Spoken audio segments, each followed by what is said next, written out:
Bien, je fais attention au fait qu'il y a beaucoup de constructeurs dans cette église. Il y a beaucoup de gens qui travaillent dans la construction dans cette église. Ou alors il y en a beaucoup qui profitent, prendre des vacances dans les semaines de la construction. Avant, je prenais mes vacances aussi, faire semblant d'être constructeur. Quand j'étais à IDV, je prenais mes vacances un peu forcées. Mais dans les 2 semaines de la construction, plus la première semaine du mois d'août. Puis quand j'ai quitté là-bas, je ne veux plus être constructeur. Ce matin, c'est un peu, je dirais pas un peu, mais c'est vraiment ma femme que Dieu a utilisée pour m'inspirer. Ce que je vais dire ce matin. Et ça va avec ce que nous entendons depuis le premier dimanche du mois de juillet. Il me semble que le Seigneur veut nous arrêter sur des choses importantes. Alors, le 3 juillet, ça a été la marche par l'esprit. C'est ça, Tony? Marcher par l'esprit. Je pense qu'il est allé dans le Gala. Je ne sais plus. Je n'étais pas là, hein? Le fruit de l'esprit. Et c'est ça. Et puis, le 10 et le 17 juillet, c'était comme se faire tout à tous pour la cause de l'évangile.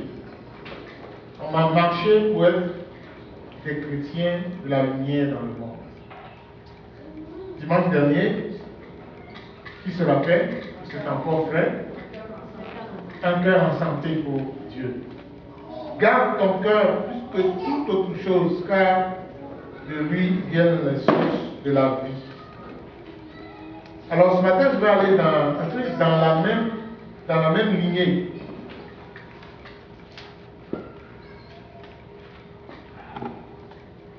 Souvent, je me rends compte que quand on veut manger, il faut d'abord acheter la nourriture, puis la préparer, n'est-ce pas?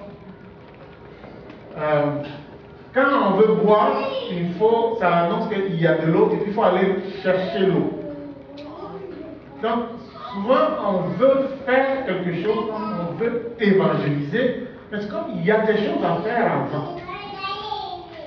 Évangélisons, puis on tombe dedans, mais ça ne vient pas comme ça. Mangeons, oui, mais il faut que quelqu'un apporte la nourriture. Sincèrement, mais il faut que quelqu'un prépare le pain, le vin, avant que.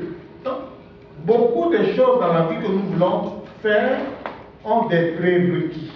On est d'accord? C'est que je dis, je veux avoir une montre. Mais il faut que quelqu'un ait pensé à la montre, puis qu'il ait construit une usine pour fabriquer la montre, qu'il ait les machines. C'est là qu'il pense à la montre. Mais il y a beaucoup de choses qu'il doit mettre en place avant que la montre, qui est le résultat final, nous puissions avoir. Et je pense que la vie chrétienne nous enseigne aussi ces choses-là. Et je crois qu'une vie saine et sainte est un prérequis à l'évangélisation.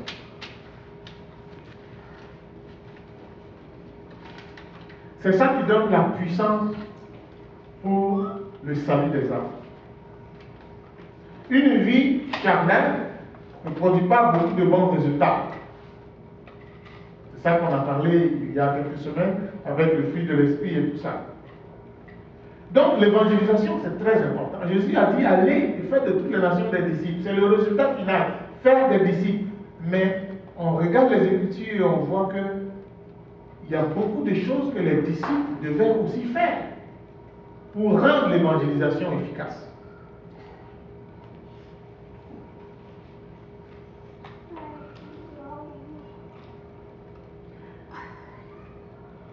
L'autre chose que j'aimerais partager ce matin, c'est que je voulais vous vendre une idée. Quels sont les mots que vous n'aimez pas dans la vie? René, quel un des mots que quand on dit les mots de banque?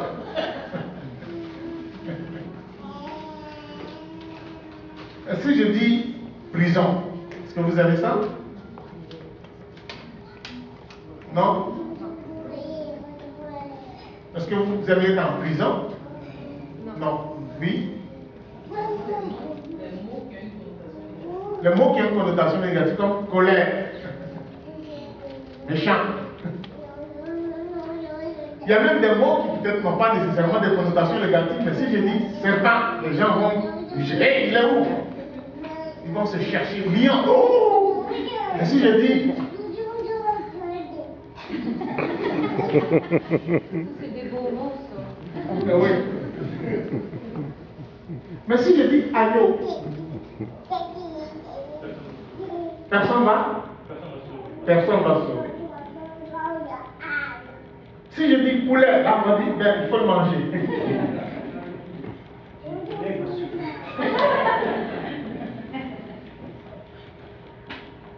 Si je dis esclave, est-ce que vous avez ça?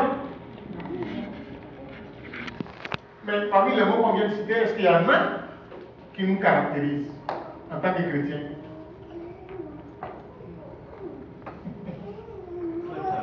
Serviteur. Esclave aussi? Esclave. Est-ce que ça te caractérise, Michel?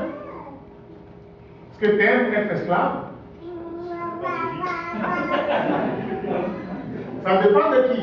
Donc, ce n'est pas nécessairement que quand on dit esclave, c'est mauvais, non? Est-ce que esclave peut être bon parce qu'on a un bon maître? Ah ben. Donc, le mot esclave, ce n'est pas nécessairement mauvais. On est d'accord?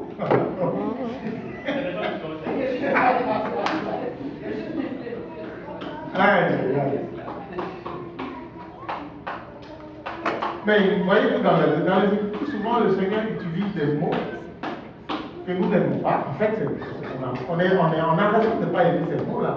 Mais c'est comme s'il les prend et puis les envoie sur une autre dimension et nous demande de faire attention. Et puis de commencer à l'apprécier. Parce que comme dit Michel, ça dépend de qui nous oblige à le faire. Ça dépend qui est derrière. Qui nous pousse à être esclaves. Qui veut faire de nous ces esclaves. Qui veut faire de nous ces prisonniers.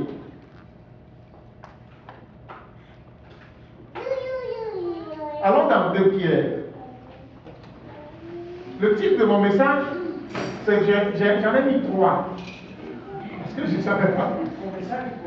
3 titres. Je ne savais pas quoi vous dire. Alors j'ai mis tout est accompli, oui, mais. Tout est accompli, oui, mais Jésus a dit à la croix, tout est accompli. Qu'est-ce que ça veut dire? Jésus a déjà tout fait. C'est fini, on n'a plus rien à faire. Je ne pense pas. Tout est accompli, oui, mais il y a aussi des choses à accomplir. Un autre titre que j'ai mis, c'est le salut par la foi et ses conséquences. Le salut par la foi et ses conséquences. Ou un dernier, que peut-être tu peux mettre, le programme de Dieu pour ses enfants. Et allons dans 2 Pierre, et il nous donne un petit aperçu de ce programme.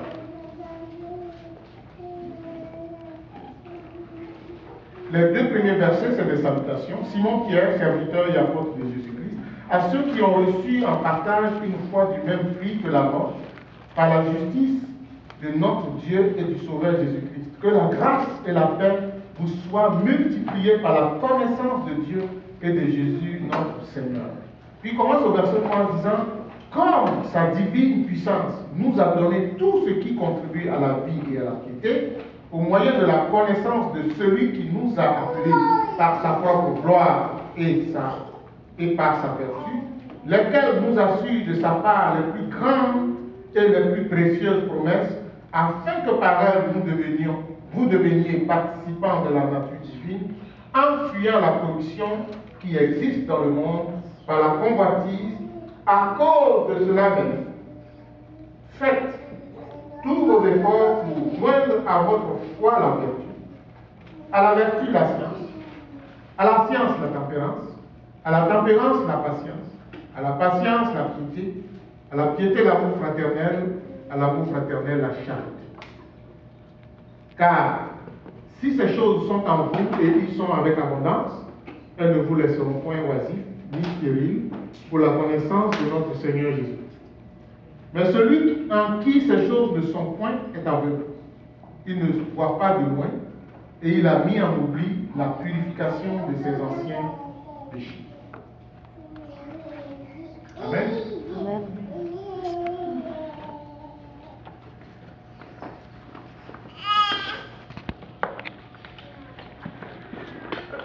Il y a beaucoup de gens dans la vie qui n'ont pas choisi d'être esclaves. On a fait d'eux esclaves. Il y en a peut-être très peu qui ont tellement aimé leurs esclaves, même si on a fait des esclaves, leur maître était tellement gentil et très bon, qu'ils ont décidé que, écoute, moi je vais rester avec toi parce que c'est vraiment bon comme maître.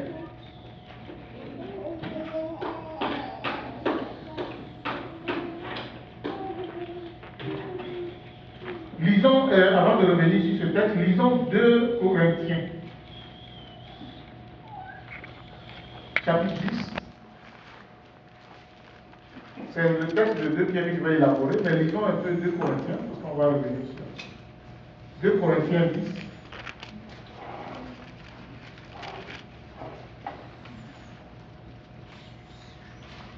Lorsque Paul se met à défendre son évangile, son ministère, il se sent obligé d'annoncer quelque chose d'assez fort. Il dit, si nous marchons, à partir du verset 3, si nous marchons dans la chair, nous ne combattons pas selon la chair. Car les armes avec lesquelles nous combattons ne sont pas charnelles, mais elles sont puissantes par la vertu de Dieu pour renverser les forteresses, des forteresses. Nous renversons les raisonnements et toute hauteur qui s'élève contre la connaissance de Dieu, et nous amenons toute pensée captive à l'obéissance de Christ. Et dans certaines versions, c'est dit, nous amenons toute pensée prisonnière. Toute pensée prisonnière à l'obéissance de Christ. C'est-à-dire que lui, il parle avec la puissance de Dieu, avec les armes de Dieu, pour amener des pensées, emprisonner les pensées dans l'obéissance de Christ. Donc Paul aime faire des prisonniers. Paul aime faire des prisonniers qui sont définitivement tournés vers l'obéissance de Jésus-Christ. C'est-à-dire que leur vie, c'est obéir à Jésus-Christ. Donc, il les amène captifs. Je ne veux même plus que tu aies la possibilité de sortir. Reste dans l'obéissance de Jésus-Christ par les armes spirituelles. Il travaille à amener les pensées captives à l'obéissance de Jésus-Christ. Est-ce que vous voulez être emmené à l'obéissance, captif, prisonnier à l'obéissance de Jésus-Christ? Oui. Donc, vous voulez être des prisonniers, mais seulement de Jésus-Christ. Amen. Amen. Bon. Alors, si vous avez un prisonnier de Jésus-Christ, alors je vais vous dire ceci. C'est une bonne chose.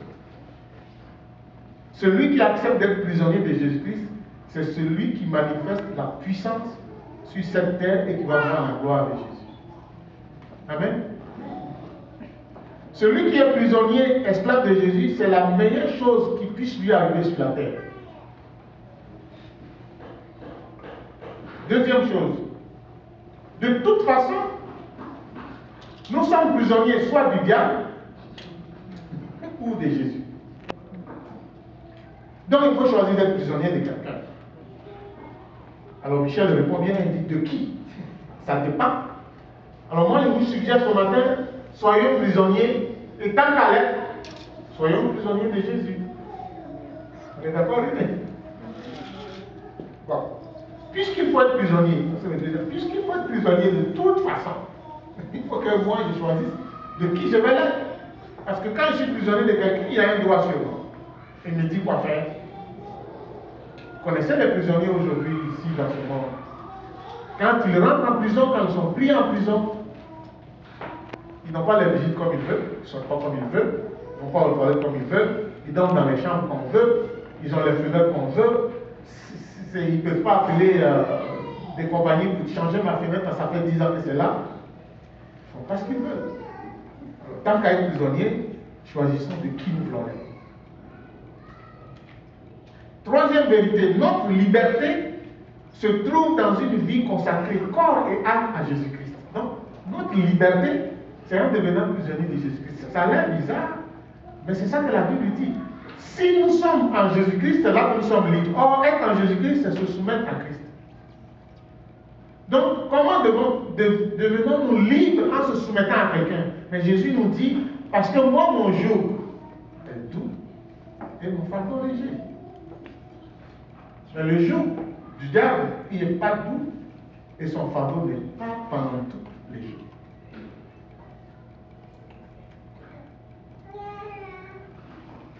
Et quatrièmement, parce que vous avez accepté que vous êtes prisonnier, Dieu a un programme pour vous en tant que ses prisonniers.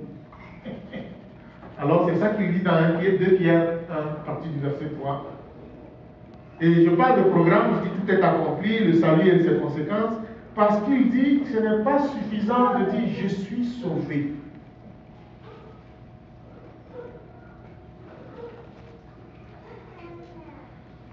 Pierre considère la foi qui sauve comme le point de départ, le début d'une vie nouvelle. Ce n'est pas la fin d'une vie. Le salut par la foi, c'est le début d'une vie. Le 24 juillet, c'est qui? C'est quel nom? C'est Lucie Chéribert? Oui. Mais Lucie Chéribert est née, donc sa vie commence. Sa vie n'est pas finie, elle va commencer sa vie le 24 juillet. Elle a commencé sa vie le 24 juillet, il y a 17 ans, 18 ans. Mais le jour que vous êtes né en Christ, ben, votre vie a commencé, elle n'est pas terminée. Amen. Donc c'est le départ d'une vie, le salut par la foi. Beaucoup de chrétiens qui se contentent de naître, puis ils ne veulent pas vivre. Il faut vivre quand on vit. Ça c'est ma fille qui crie, elle vit. Ah, ça c'est le fils du missionnaire. Il vit parce qu'il est né. Okay.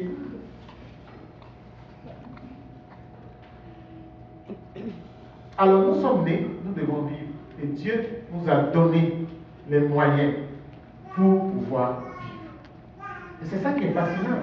Il dit, sa divine puissance nous a donné tout ce qui considère à la vie et à la piété au moyen de la connaissance de celui qui nous a appelés par sa propre gloire et par sa vertu.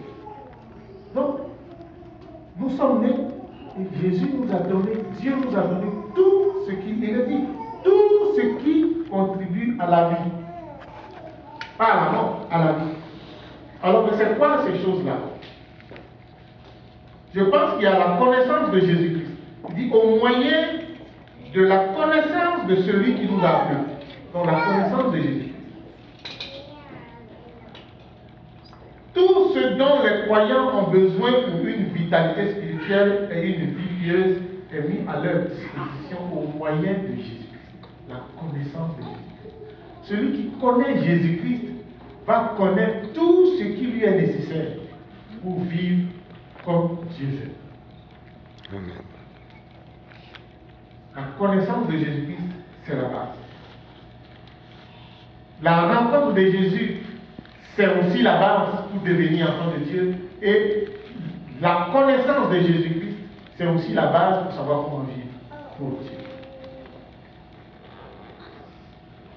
Et quand on parle de connaissance, dans le mot hébreu ou grec, quand on parle de connaissance, on ne parle pas d'une connaissance. On dit, est-ce que vous connaissez Nicole Mercier? Oui, c'est Nicole, comment vous appelez? Fortier. Nicole Fortier. Oui, je la connais. Est-ce que vous connaissez Claude Amier? Oui, je le connais. On ne parle pas de cette connaissance de je connais son nom. Non, non, non. C'est une connaissance intime et profonde. C'est la connaissance comme celle qu'il y a entre un homme et sa femme. C'est une connaissance qui va très loin. Donc c'est une connaissance, on dit Abraham connu. Adam connut Ève. Donc ça va plus loin que de votre vie. Je connais son nom, je connais sa date de naissance, je sais où il habite, je sais où elle est. Non, c'est une connaissance qui va même jusque dans le caractère, qui va même dans l'intimité, qui est profonde. Donc c'est ça, connaître Jésus. C'est pas juste de connaître son nom, c'est pas juste de dire ah oui, c'est lui qui est né de Marie, et puis il a vécu sur la terre jusqu'à 33 ans. Non, c'est pas une connaissance historique. Ah oui, il paraît qu'il est mort, puis il est ressuscité. Non. Il est mort, il est ressuscité pour tes péchés. Si tu connais ça, il te sauve de tes péchés et il veut une relation intime qui va même plus loin que la relation avec un homme sa femme, une connaissance. Donc c'est de cette connaissance qu'il s'agit, la connaissance de Jésus. Philippiens 1 verset 9, Colossiens 1 verset 9 et verset 10, Colossiens 2 verset 2, tout ça, ça nous parle de connaître Christ. Donc Christ, deuxième chose, Christ nous a appelés à cette vie par sa propre gloire et par sa propre vertu. En grec, le mot vertu, qui dit arrêter, veut dire excellence morale. Ça veut dire que Christ nous a appelés par sa propre excellence morale et par sa propre gloire. Donc lui il veut que nous ayons une excellence morale. C'est pas n'importe quoi. Une excellence morale. Donc nous sommes sauvés, nous avons été par la propre excellence morale et l'influence glorieuse de Christ. Donc la morale de Christ, c'est saint, c'est pur, c'est excellent.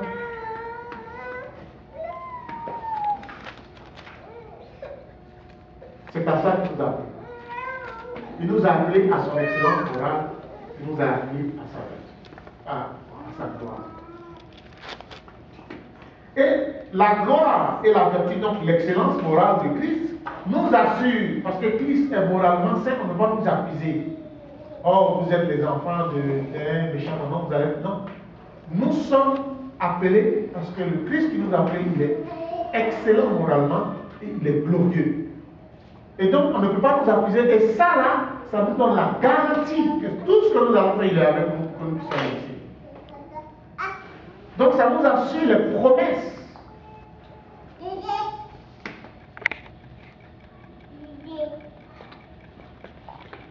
C'est pour cela qu'il dit sa propre gloire et sa propre vertu, lesquelles nous assurent de sa part les plus grandes et précieuses promesses, afin que par elles nous devenions participants de la nature divine.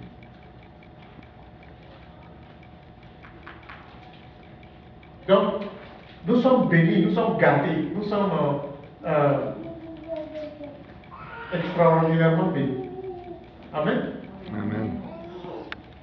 Et donc ces promesses permettent aux chrétiens de devenir participants de la nature divine.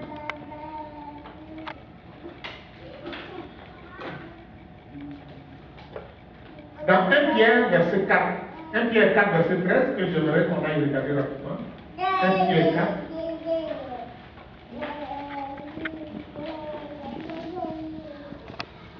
Verset 13, ça dit, je vais vous le lire.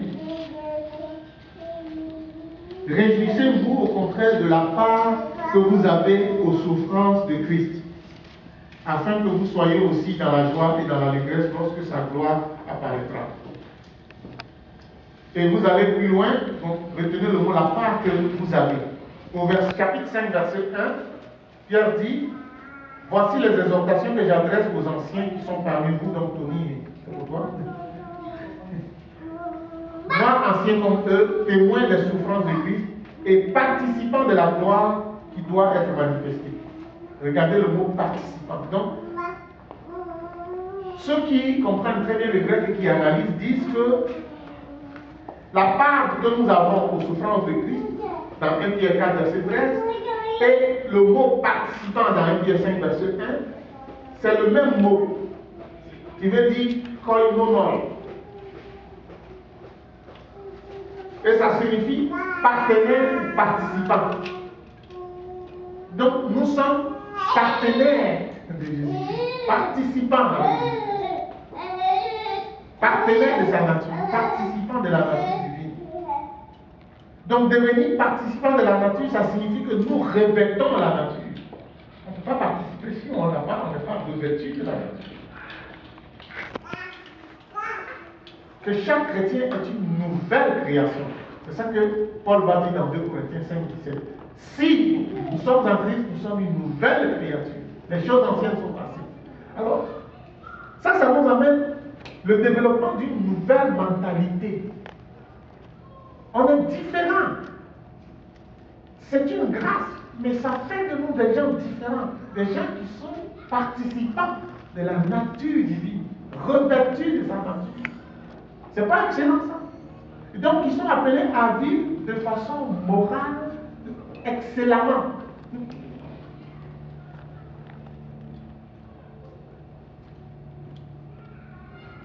Et parce que nous sommes participants de la nature divine, nous allons avoir la victoire sur la morale. Mais comment avoir la victoire? C'est pour cela qu'il nous dit, voici un programme, voici comment tu vas t'entraîner, tu vas avoir ta morale. Eh bien, excellent comme la morale de celui dont tu participes à la nature.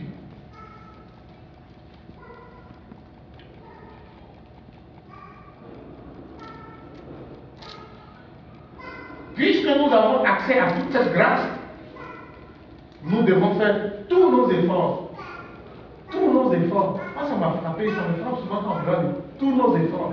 Dans l'église, qu'on soit à l'église baptiste, pentecôtiste, alliance, tous les frères, oh la grâce, nous sommes sauvés par grâce, n'est-ce pas? Nous n'avons rien mérité. C'est Christ qui a tout fait. Et c'est Christ qui fait tout. Et même tout ce que je viens de dire, c'est lui qui nous les a donnés. C'est par grâce. Et le mot donner ici veut dire, c'est vous n'avez rien fait. Alors là, c'est donné. Et on tombe souvent de façon subtile dans un christianisme de lèse-bol. C'est par grâce. Tu fais quelque chose qui est pas bien, on te reprend, on te dit, oh, un chrétien veut dire, mais c'est pas grâce, comme si un jour la grâce fera que la bêtise va partir. Tu n'as aucun effort à faire. C'est pas grâce, c'est pas grâce, c'est pas grâce. C'est la grâce. Oui, c'est la grâce. Mais il dit, faites tous vos efforts. D'où vient l'idée de faire des efforts quand c'est par grâce? Est-ce que vous avez une réponse? Parce que quand on fait des efforts, on se glorifie. On est d'accord? Si je fais des efforts, j'ai monté un gazebo la semaine blanche. C'est seul, puis les enfants sont venus. Je suis fier, j'ai fait des efforts pour monter mon gazebo. Mais est-ce que c'est par grâce? Quand même. Ben oui. Ben oui. Donc vous avez la réponse. Faites tous vos efforts. Pourquoi? Parce que la grâce de Dieu vous environne. Vous êtes dans la grâce. La grâce vous supporte et la grâce fait en sorte que vous ne pouvez jamais vous glorifier quand vous faites des efforts. Parce que vous êtes dans la grâce. Donc les efforts que vous faites, vous les faites à cause de la grâce qui est là. Donc c'est pour ça qu'il dit faites de vos efforts. Vous êtes même, c'est comme si on vous a donné le repas. Mange. Puis tu dis non. Si je mange, on va dire que je me glorifie. Mais tu vas mourir de faim.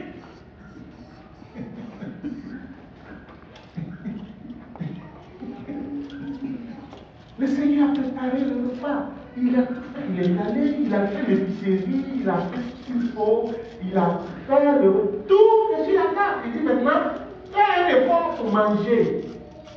Et puis tu dis, mais si je fais un effort, on m'a dit que je me glorifie. Si je fais un effort, on m'a dit que oui, Mathurin, il aime manger la salade.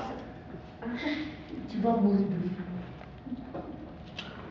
Et tu vas, c'est ça, ça veut dire que tu vas spirituellement t'asphyxier. Si tu ne fais pas d'effort, tu vas spirituellement t'asphyxier. Il n'y a aucune gloire à en tirer là-dedans. C'est parce que tout se fait dans la grâce. Est-ce que vous êtes d'accord avec moi? Amen. Merci.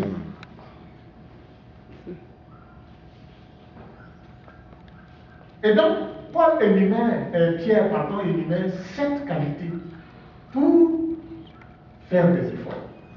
La grâce est là. Nous sommes dans la grâce. Et c'est parce que nous avons la grâce que nous pouvons faire. Jésus dit, sans moi, vous ne pouvez rien faire. Mais parce que nous sommes avec Jésus, nous pouvons faire. Pourquoi? Parce qu'il y a la grâce. Que nous soyons en mesure de le faire.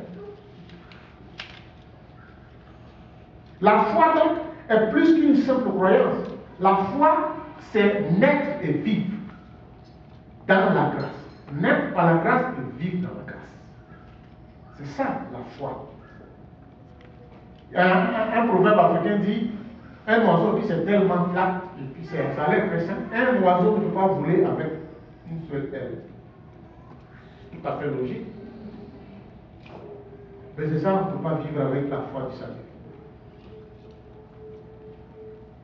C'est comme refuser de vivre dans la grâce. Tu vas mourir.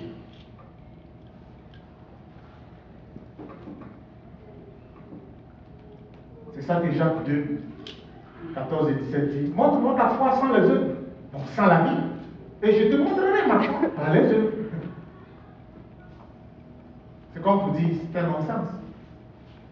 La foi, les œuvres, ça marche ensemble. Ça marche ensemble. Alors, qu'est-ce qu'il cite? Comment vous devez vivre dans la grâce et faire vos efforts? Il dit, faites tous vos efforts. Tous vos efforts. À cause de cela même, faites tous vos efforts pour joindre. Donc, vous avez la foi.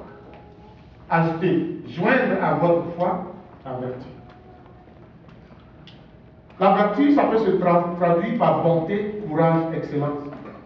Le mot vertu peut aussi s'appliquer à un sol fertile et productif. Donc faites tous vos efforts pour être un sol fertile et productif. Quand on met des graines, ça pousse. Amen. Faites tous vos efforts pour être ce sol-là. Donc c'est comme, il commence par, la terre doit être une terre qui reçoit et qui donne. Faites tous vos efforts pour joindre à la fois la vertu. C'est ça qui nous fait de nous des bons citoyens du ciel, des habiles dans l'art de bien vivre, amicaux, courageux. Le chrétien doit être un sol fertile et productif. Jean 15, verset 16. C'est moi qui vous ai choisi et qui vous ai envoyé, établi, afin que vous alliez et vous portiez du fruit. Comment peut-on porter du fruit si on n'est pas fertile? Puis il dit, à la vertu, la connaissance. Le sol fertile, il est fertile si on est attaché à Christ. La connaissance. La connaissance qui permet de prendre des bonnes décisions, ça vient de Christ. La connaissance qui permet d'agir efficacement, ça peut venir d'où? Ça vient de Christ. Et il le dit parce que Paul parle contre les faux docteurs. Pierre, pardon. Puis je me trompe. Pierre parle contre les faux docteurs. Vous allez voir plus tard qu'il dit, les faux docteurs disent ceci, et il dit, c'est pour cela que pendant que je serai encore dans cette tente, je ne vais pas m'empêcher de vous rappeler ces choses, parce qu'il sait qu'il y a des lourds ambitions. Donc il ne parle pas d'une connaissance qui s'oppose à la vérité, mais une connaissance qui nous donne la vérité, que nous sachions comment marcher. Donc, joindre à la fois la vertu, à la vertu la connaissance, à la connaissance la maîtrise de soi. Il ne s'agit pas de contrôler ses émotions. La maîtrise de soi chrétienne, c'est la soumission au contrôle de Christ. C'est ça la maîtrise. La maîtrise de soi, c'est la capacité pour un enfant de Dieu à se soumettre, à agir de telle façon que c'est Dieu qui dit c'est quoi qu'il faut faire. C'est ça, c'est un maître de lui-même. C'est quelqu'un qui est capable de se soumettre à la volonté de Christ. On dit qu'il a la maîtrise de soi. Bibliquement. Parce que quand il est tenté de se mettre en colère pour rien, il est capable de dire non, le Seigneur ne ferait pas comme ça. Que ferait Jésus à ma place? Quand il est tenté de faire du mal, il dit non, que ferait Jésus à ma place? Il est tellement soumis à Christ que même les actions les plus rapides, il est capable de se ressaisir et de dire non. J'agis pour quoi et pour qui, à cause de quoi? La maîtrise de soi. C'est celui qui est capable de laisser l'Esprit de Dieu agir en lui plutôt que d'agir en lui-même. À la maîtrise de soi, la persévérance. On dit que c'est la reine des vertus. La persévérance. C'est la patience qui s'appuie sur le courage et l'espérance. C'est la ténacité qui refuse d'abandonner quand les difficultés surgissent. La persévérance. Quand ça ne va pas, quand c'est dur, que tu as envie de dire je lâche, la persévérance dit non. Certainement, Dieu agira. J'attends. Et je persévère. La persévérance, c'est ce qui permet de regarder toujours en avant vers des jours meilleurs. Et laissons tomber cette affaire de bâtiment. Ça fait 9 ans. Je me suis fait dire ça. Je me suis fait dire ça par quelqu'un. Mais ça fait 8 ans que vous cherchez un bâtiment. Est-ce que c'est la volonté de Dieu? J'ai dit c'est en plein ça. C'est pleinement la volonté de Dieu. Même 20 ans plus tard, il va nous le donner. La persévérance. Un coup, tu arrêtes de dire, mais oui, j'ai donc bien raison, ça fait 9 ans l'affaire de Dieu. Probablement que Dieu, là, il n'a pas. C'est nous qui avons imaginé l'affaire. On va commencer à décourager toute l'assemblée. Bâtiment, voyons locataire, on est bien au centre communautaire. On est bien. Si on ne remplit même pas la somme, chez le bâtiment, ça va coûter cher. Non, Dieu a parlé. Même si on est 10, Dieu va donner le bâtiment. Amen. Nous devons persévérer. Parce que quand Dieu dit, malheureusement, ça ne se règle pas à la minute qui vient. Toujours. Donc, la persévérance, nous en avons besoin. On peut persévérer 1 minute, 2 minutes, 3 minutes, 1 an, 2 ans, 10 ans. Tout dépend de Dieu. Amen. À la persévérance, la piété. C'est l'attitude devant Dieu. L'amour pratique pour les êtres humains. Et notamment pour les plus vulnérables et les plus démunis. La piété. À la piété, la fraternité. L'amour fraternel, l'affection familiale, qui procure naturellement soin, réconfort, présence. La communauté chrétienne devrait se caractériser par une telle bonté. La fraternité.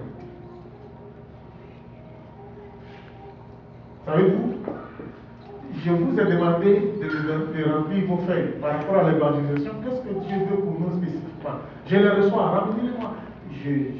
Je suis sérieux. Rencontrez les anciens, on va prier sur ce que vous allez dire.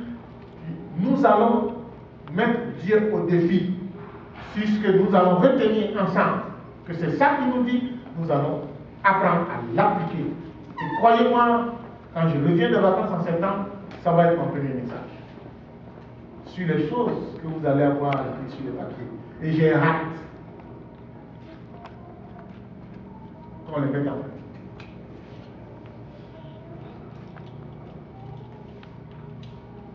La fraternité. On parle d'amour dans la fraternité et puis on finit par l'amour. Pourquoi parler de l'amour puis de l'amour? La fraternité, puis après on parle de l'amour. L'amour qui est à la fin, le dernier mot, donc la 7e qualité, et en passant, ces qualités ne sont pas dans l'ordre. Et puis ne les cherchez pas dans l'ordre non plus. Ah, je n'ai pas encore fini avec la vertu. Les 6 autres là, attendez, non. Cherchez-les toutes. Cherchez-les toutes. Ne cherchez pas la vertu, c'est ce que vous l'ayez fini, vous ne réussirez pas. Cherchez-les toutes en même temps. Okay? Mais l'amour, le mot qui est mis en fait, c'est l'amour agapé. Je prends des cours avec un collège biblique, puis ils disent le mot amour agapé, c'est vraiment, c'est pas naturel, pas un tout. Pas un tout. C'est pas naturel. L'amour presque naturel, je dirais, c'est l'amour entre Mathurin et Sarah. Adolpho et Lydie et Asaï. Ça, c'est plus ou moins naturel. Pourquoi? C'est naturel. Ce sont ses enfants. Puis, naturellement, on est porté à aimer nos enfants. Puis, même quand ça ne va pas, on est porté à les aimer. Mais l'amour qui est là, que je dois avoir pour Gilles, pour Myriel, pour Tony, qui n'est pas naturellement mon frère, pour Lucie, qui n'est pas naturellement ma soeur, en plus, en tout cas, ils sont blancs. Chinois. Cet amour-là, c'est un amour qui n'est pas naturel du tout, et c'est un amour qui demande l'engagement. surtout quand il y a des problèmes entre toi et la personne. Comme nous avions des problèmes avec Dieu. L'amour qui nous a sauvés, c'est un amour agapé, c'est un amour naturel, c'est notre fils. Non, non, non. C'est Dieu s'est engagé envers nous. Et quelles que soient nos fautes, quels que soient nos problèmes, quelles que soient nos difficultés, quelles que soient toutes les bêtises que nous faisons, Dieu s'est engagé à nous aimer. C'est de cet amour-là qu'il est question. Engage-toi à aimer ton frère en Christ, ta soeur en Christ, qui n'est pas du même pays que toi, qui n'est pas de la même religion, qui n'est pas de la même couleur que toi, de la même race que toi. Engage-toi à l'aimer, quoi qu'il en coûte. Mon frère, si nous sommes en train de faire ça, nous allons avoir une excellence morale. C'est sûr. Et quand on a une excellence morale, c'est sûr, nous allons avoir de l'impact sur les gens qui nous entourent. Parce que ça transpire, ça transparaît, ça sort. Pas de raison que ça sorte. Je vais terminer là-dessus.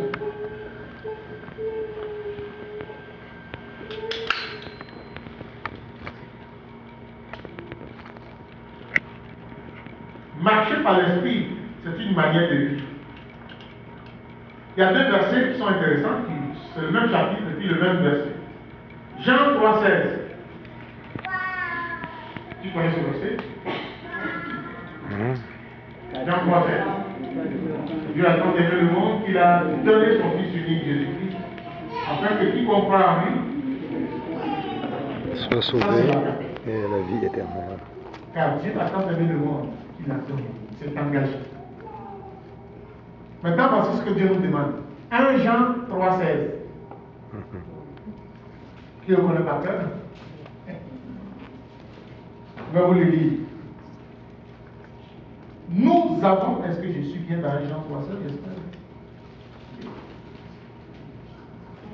Nous avons connu l'amour en ce qu'il a donné sa vie pour nous. Ça, c'est Jean 3,16. Nous aussi, nous devons donner notre vie pour les frères. Ça, c'est la réponse que nous devons donner. Jean 3,16 et Jean 3,16. Jean 3,16, c'est l'engagement de Dieu envers nous. Et 1 Jean 3,16, c'est notre engagement envers les frères. Aimer comme Dieu nous a aimés.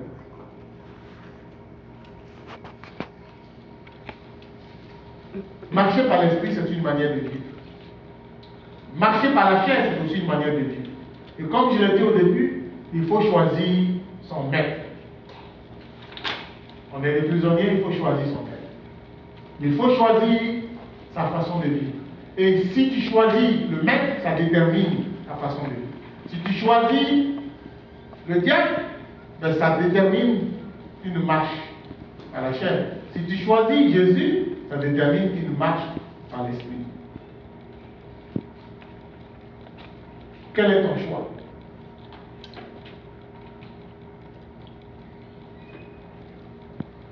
Pierre termine en disant, si nous possédons ces choses et les développons jusqu'à en être remplis, nous sommes actifs et portons du fruit. C'est cela être un sol fertile et productif. Nous faisons des progrès dans la connaissance du Seigneur. Par contre, si ces choses sont absentes, nous sommes spirituellement myopes. Il dit, il ne voit pas loin. Voici comment c'est écrit, je ne vais pas me montrer.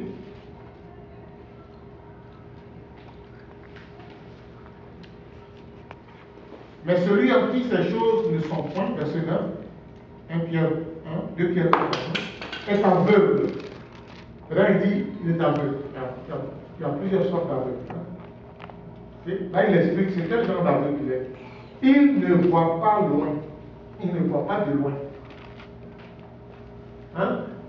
Celui qui ne voit pas de loin, c'est quoi? C'est un myope. Okay? Et il a mis en oubli la purification des anciens. Maintenant, pourquoi il dit qu'il est myope? Pourquoi il ne dit pas c'est un aveugle hypermétrope? C'est-à-dire, il voit de près, mais il ne voit pas de près, mais il voit loin. Si vous me suivez, le myope, il y a des problèmes avec la distance, c'est ça? Et puis le contraire, presbyte, mais il y a aussi un autre mot, hypermétropie. Il ne voit pas comment? Il ne voit pas de près. Donc lui, il voit loin. Mais pourquoi la Bible dit ici que le gars en qui ces choses sont absentes, il est myope, c'est-à-dire il ne voit pas loin.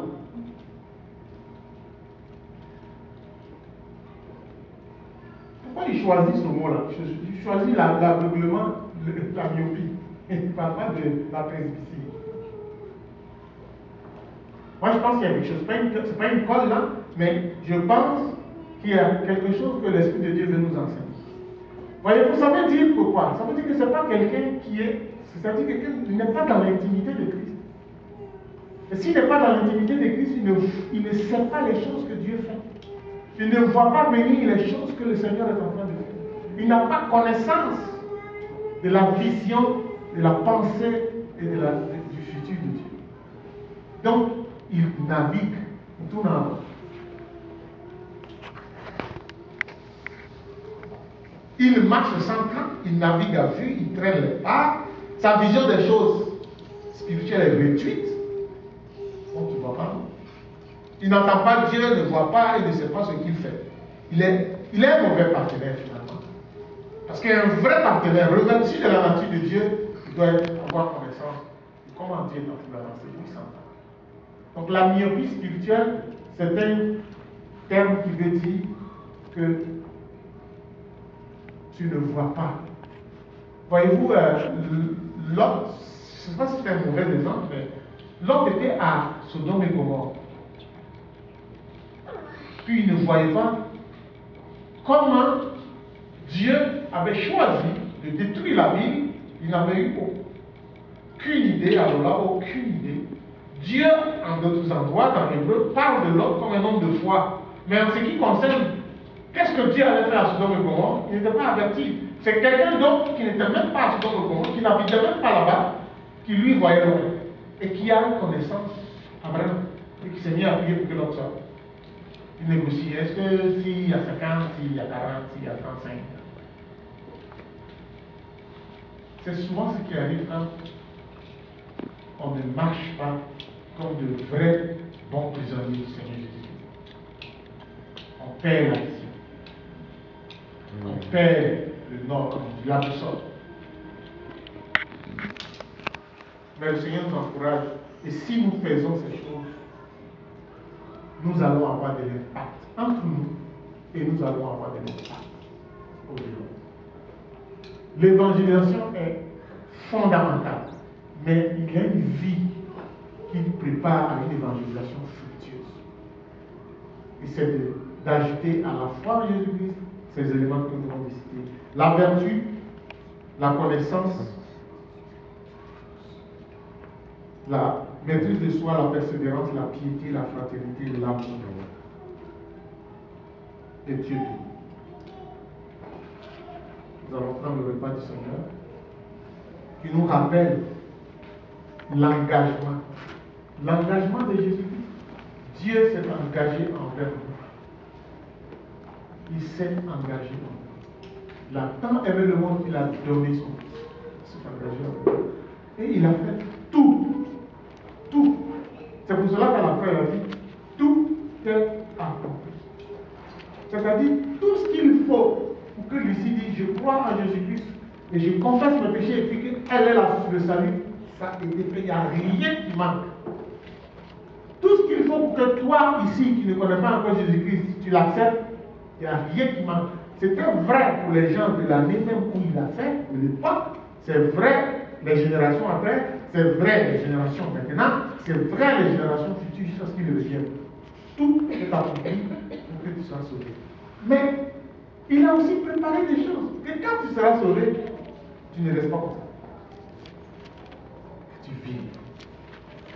On serait dit tout est accompli maintenant.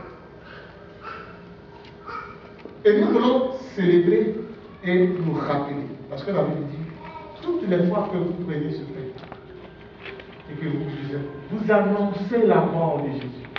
Pourquoi annoncer la mort de quelqu'un? Y a-t-il une bonne chose à rappeler la mort de quelqu'un? En fait, on veut fermer la cage, fermer les yeux, ne plus penser à la personne parce que ça nous fait tellement mal quand nous parlons. Non, non, non, oublions ça. Mais Jésus nous dit de rappeler sa mort. Rappeler pourquoi? Parce que c'est là qu'il a tout accompli que tu sois sauvé.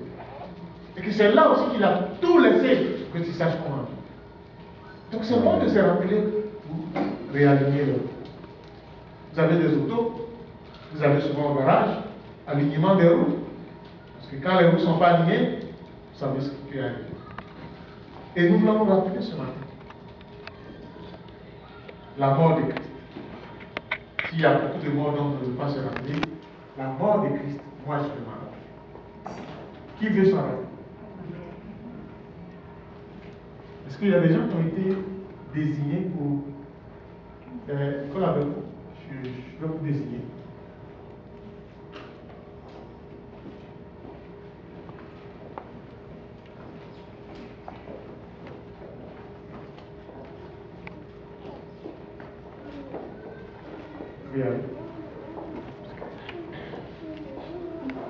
S'il y a des gens dans la salle qui ne savent pas s'ils ont vraiment donné leur vie à Jésus, s'ils se sont convertis, repentis et donné leur vie à Jésus-Christ, je vous invite à ne pas prendre le pain ni le vin. Parce que c'est vraiment pour ceux qui ont accepté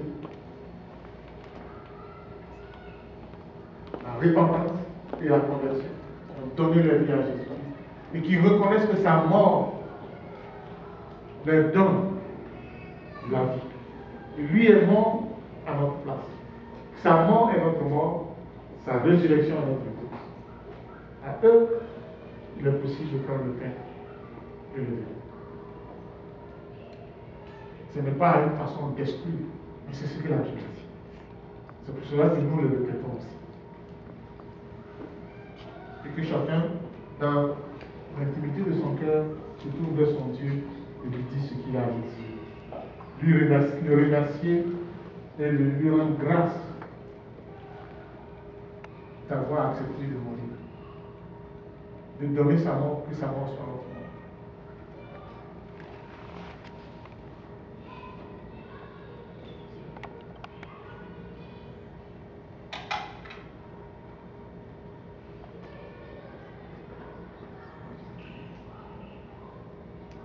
Seigneur, je te remercie, te bénir, te louer, te rendre grâce, Seigneur, ta grandeur, ton amour, Seigneur, ta fidélité. Seigneur, merci de nous donner la grâce, Seigneur, d'appliquer les vertus, l'excellence morale, Seigneur, de laquelle Mathurin nous a parlé ce matin. Seigneur, je veux que tu nous aides, Seigneur, chacun de nous, à persévérer et à avancer, Seigneur, à faire un pas de plus, à être obéissant de plus en plus dans la foi. Seigneur, nous te remercions pour tout ce que tu as fait pour nous. Maintenant, Seigneur, puisses-tu nous aider, Seigneur, à accomplir les choses que tu as préparées d'avance déjà pour nous. Merci pour ton corps qui a été donné pour nous, Seigneur, à la croix, des meurtris, à accepter des souffrances incroyables, Seigneur. On te prie, Seigneur, et on te demande que nous puissions les prendre avec grâce, Seigneur, en te rendant grâce ce repas que tu as préparé pour nous. Merci. Dans le nom de Jésus. Prenons le pain.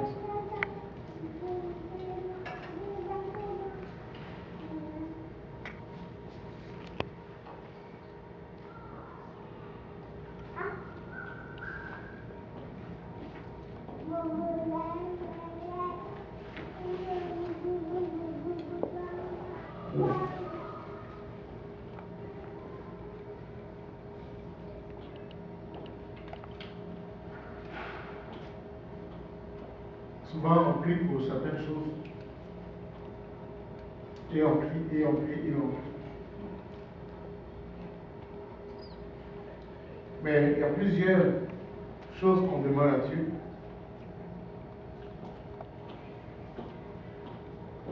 Et ces choses-là n'ont de solution que dans un changement de mentalité. Dis, la seule réponse, c'est change ta mentalité.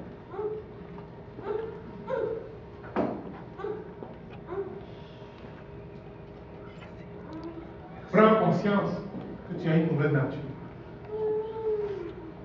que tu es participant, tu es partenaire. Prends conscience, c'est la vérité. C'est la vérité. Tu es participant, partenaire.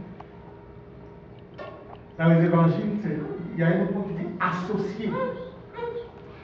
Tu es associé de Jésus-Christ dans cette entreprise.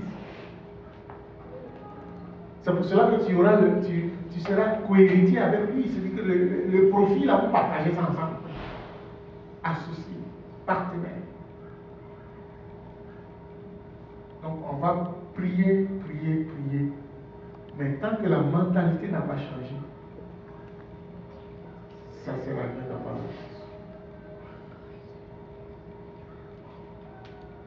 J'aimerais que quelqu'un dans l'assemblée, peut-être venu, te rende grâce pour eux. Déjà, je te remercie encore d'avoir fait le sacrifice sur la croix pour nous. Tu es livré gratuitement, librement. Tu étais le seul qui n'était pas d'accord avec nous.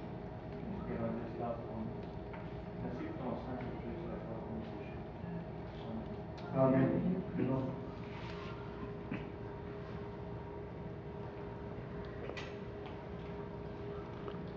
La prière, c'est que le Seigneur nous prenne au mot, que nous soyons conscients des engagements que nous prenons.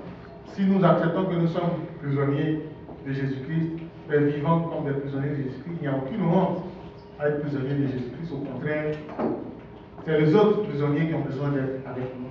Et c'est notre vie qui va faire en sorte que ces prisonniers-là malheureux vont venir à notre prison, parce que c'est la meilleure. Oui. Amen. Amen. Dieu bénisse.